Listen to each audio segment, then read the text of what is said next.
आप सभी का एक फिर से स्वागत है हमारे पौराणिक कथा यूट्यूब चैनल पर।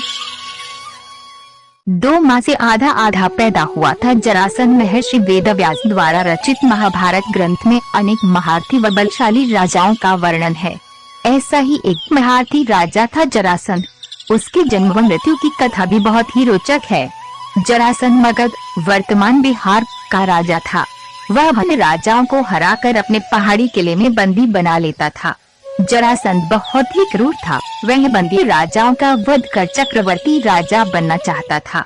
भीम ने 13 दिन तक कुश्ती लड़ने के बाद जरासंध को पराजित कर उसका वध किया था।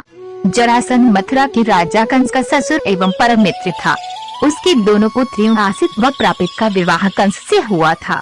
श्री कृष्ण से कंस वध का प्रतिशोध लेने के लिए उसने 17 बार मथुरा पर चढ़ाई की, लेकिन हर बार उसे असफल होना पड़ा। जरासंध के भय से अनेक राजा अपने राज्य छोड़कर भाग गए थे। शिशुपाल जरासंध का सेनापति था। जरासंध भगवान शंकर का परम भक्त है। उसने अपने पराक्रम से 86 राजाओं को बंदी बना लिया था। बंदी राजाओं को उसने पहाड़ी किले में कैद कर लिया था। जरासंध 100 को बंदी बनाकर उनकी बलि देना चाहता था, जिससे कि वे चक्रवर्ती सम्राट बन सके। मध्य देश में बृहद्रथ नाम के राजा थे। उनकी 2 पत्नियां थीं, लेकिन उन्हें कोई संतान नहीं थी। एक दिन संतान की चाह में राजा बृहद्रथ महात्मा चंडकौशिक के पास गए और सेवा कर उन्हें संतुष्ट किया। प्रसन्न होकर महात्मा चंडकौशिक ने उन्हें एक फल दिया और कहा कि ये फल अपनी पत्नी को खिला देना, इससे तुम्हें संतान की प्राप्ति होगी।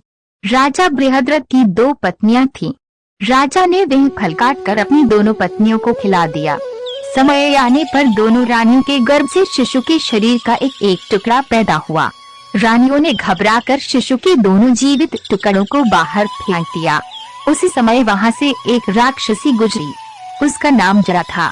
जब उसने जीवित शिशु के 2 टुकड़ों को देखा तो अपनी माया से उन दोनों टुकड़ों को जोड़ दिया और वह शिशु एक हो गया। एक शरीर होते ही वह शिशु जोर जोर से रोने लगा। बालक की रोने की आवाज सुनकर दोनों रानियां बाहर निकली और उन्होंने उस बालक को गोद में ले लिया। राजा बृहद्रथ भी वहां आ गए और उन्होंने उस राक्षसी से उसका परिचय पूछा। राक्षसी ने राजा को सारी बात सच सच बता दी। राजा बहुत खुश हुए और उन्होंने उस बालक का नाम जरासंध रख दिया, क्योंकि उसे जरा नाम की राक्षसी ने संधित जोड़ा किया था। जरासंध का वध करने के लिए भगवान श्री कृष्ण ने योजना बनाई। योजना के अनुसार श्री कृष्ण, भीम व अर्जुन ब्राह्मण का वेश बनाकर जरासंध के पास गए और उसे कुश्ती के लिए ललकारा। जरासंध समझ गया कि ये ब्राह्मण नहीं है। जरासंध के कहने पर श्री कृष्ण ने अपना वास्तविक परिचय दिया। जरासंध ने भीम से कुश्ती लड़ने का निश्चय किया। राजा जरासंध और भीम का युद्ध कार्तिक कृष्ण प्रतिपदा से 13 दिन तक लगातार चलता रहा। 14वें दिन भीम ने श्री कृष्ण का इशारा समझकर जरासंध के शरीर के 2 टुकड़े कर दिए। जरासंध का वध कर भगवान श्री कृष्ण ने उसकी कैद में जितने भी राजा थे सबको आजाद कर दिया और कहा कि धर्मराज युधिष्ठिर चक्रवर्ती पद प्राप्त करने के लिए राजसूय यज्ञ करना चाहते हैं, आप लोग उनकी सहायता कीजिए। राजाओं ने श्री कृष्ण का यह प्रस्ताव स्वीकार कर लिया और धर्मराज युधिष्ठिर को अपना राजा मान लिया। भगवान श्री कृष्ण ने जरासंध के पुत्र सहदेव को अभ्यदान देकर मगध का राजा। समस्त व्रत कथाओं को सुनने के लिए आज ही हमारा चैनल सब्सक्राइब करें और हमारे नई व्रत कथा का नोटिफिकेशन पाने के लिए बेल आइकन दबाना न भूलें।